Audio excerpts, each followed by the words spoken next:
What's happening, guys? My name is Jamie. This is the Norwich Reptile Shed, and in this video we're going to be doing part 2 of the 6-foot vivarium builds.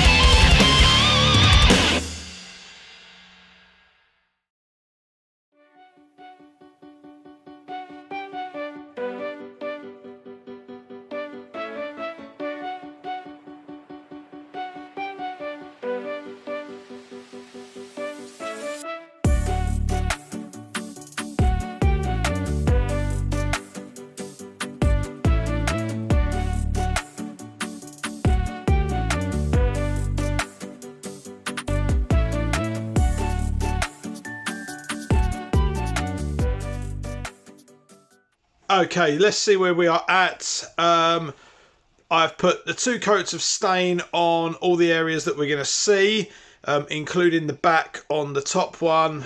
I haven't actually done the back on the last one because I needed to conserve the stain that I had. So everything that you can see has got 2 coats of stain on it. That is where we're at. The last video, we built these things. That was it. So this is real early stages of this build still, and what we need to do next is, well, first of all, let me show you what stain I use, because I know there's been a couple of questions about that.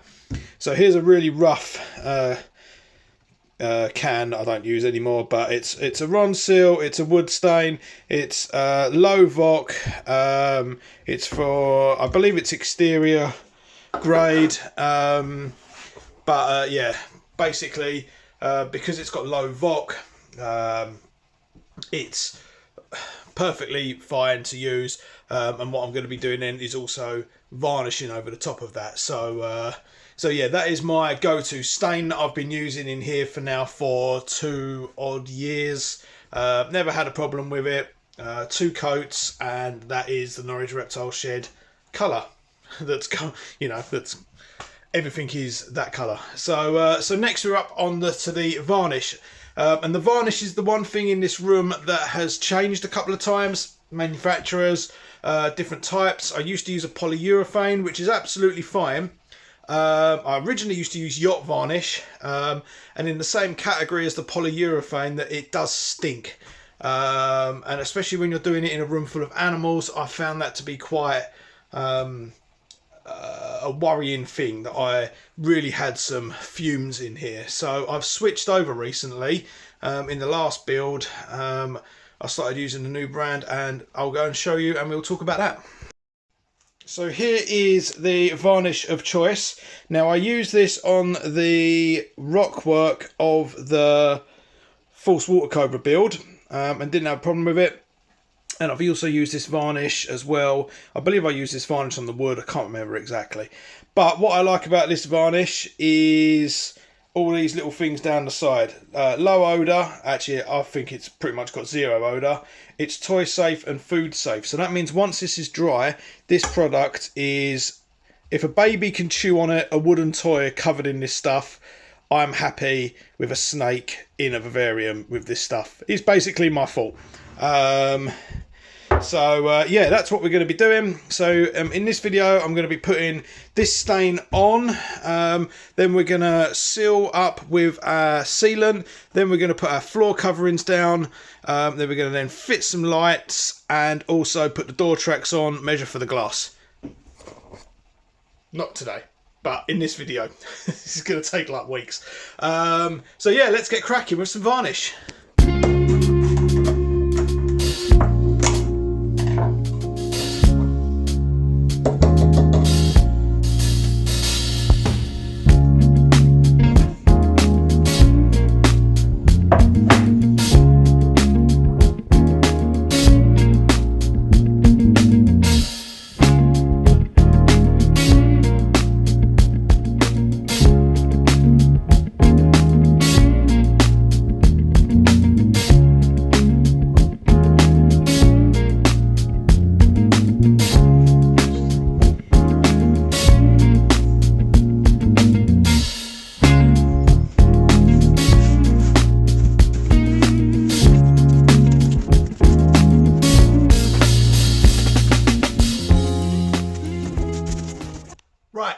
is a new day. In fact, it's a new week.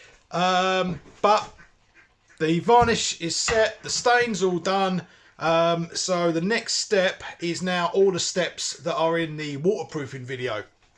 So if you are aware of that one, which I hope you are, first thing I've got to do is run a bead of silicone around all the joints to protect it, the same way you'd do a normal wooden the same way you'd seal a normal wooden vivarium, and then after that we then put the plastic sheeting down and then seal that. So it is kind of like 2 stages of sealant, and that means I've got to put the first sealant down first and let that cure, let that dry before then doing the next step. So let's just bung some beads of silicone down.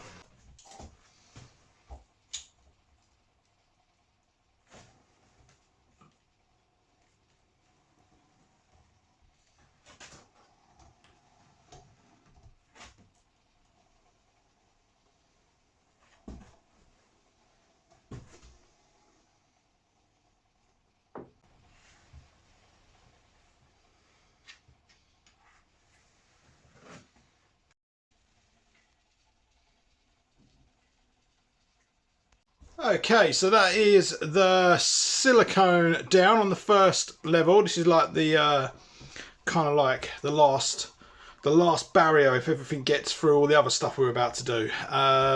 So now that's all dry, we can proceed with my technique of waterproofing a wooden vivarium. I've obviously done a massive long video about this in detail, so I'm gonna sort of briefly go over what I'm going to do now. But it's basically, I'm using this floor protecting sheet, which is like a corrugated plastic sheet. It's waterproof, doesn't degrade, yeah, it's cool. So it's going to protect the surfaces, and then what I'm going to do is do a nice big flat layer along the bottom, and then up the sides, all the way around the sides, and then silicone those edges again, to kind of create like a plastic liner essentially, and that's going to hold all the moisture in, and that's going to stop any of that stuff going into the wood. And then obviously if it does go into the wood, we've got this is all protected, so double, triple, whatever protected. Let's go, let's cut some boards.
Okay, so that's all my sheets cut to size, tested them, made sure they all fit, and now what I'm going to do is just silicone the whole lot down with some marine grade aquarium safe HA6 silicone. So let's get cracking.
Cool, so now that's done, while that's drying I can put the big seams of silicone now, which will just tie everything together and make for a nice waterproof tray. So I'm out of silicone, so let's go and cut a new gun, and let's go and cut a new tube, and yeah, get this job ticked off.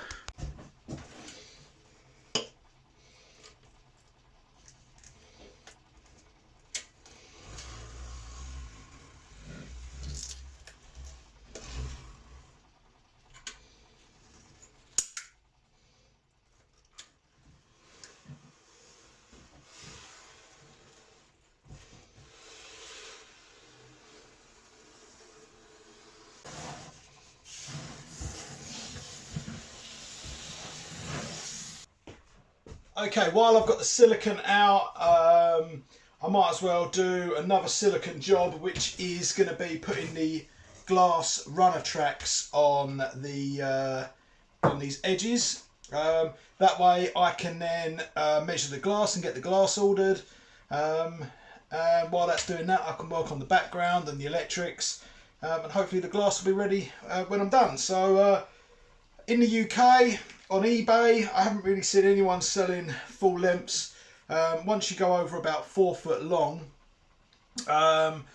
if you order tracks to make your own vivariums, they come in equal halves. So because I've ordered tracks for a 6 foot vivarium, they come as 2 3 foot lengths, which means there's going to be a join in the dead centre, which is fine because there's always going to be, the glass is always going to be over that join, so you're never going to have a problem with running glass into the join you cut.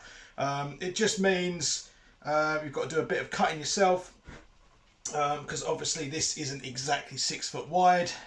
They're never going to be exactly 6 foot wide, because obviously the inside of this side here. So what I need to do is I need to get a measurement from the inside there, basically the measurement of my plinths, the width of my plinths, and then divide that into 2 and then cut these to each of those lengths. So let's get measuring and cutting.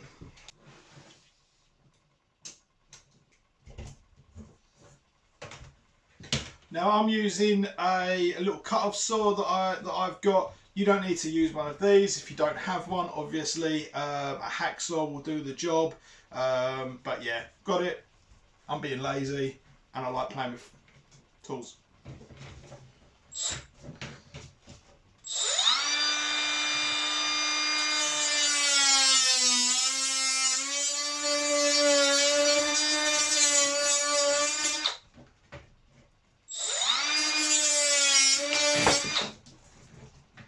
Okay, so now I've got my tracks fitted and I know that they're going to go in nice. What I need to do now, because I'm going to be siliconing the back of these to the plywood, this is a really nice shiny surface, so I'm just going to give it a once over with a bit of coarse sandpaper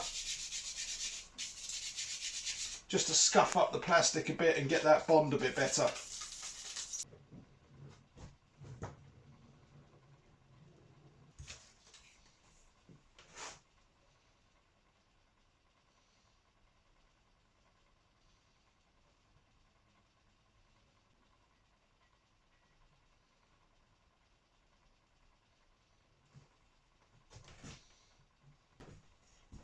Okay, so the top ones are a little bit trickier in that I can leave weight on top of these ones and that'll be fine, but the top ones have a tendency to maybe want to unstick or at least become unlevel, which might not help with your glass. So what I've found, I've used clamps before and that's a pain in the arse trying to get all the clamps balanced at the same time, and what I found is just a little bit of PVC electrical tape. We're just going to go around them a couple of times and that'll keep it all nice and stuck. Let's do that.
So there we go. What a productive little day I've had. Obviously everything is now wet and drying, so I can't really do much else for like at least 24 hours.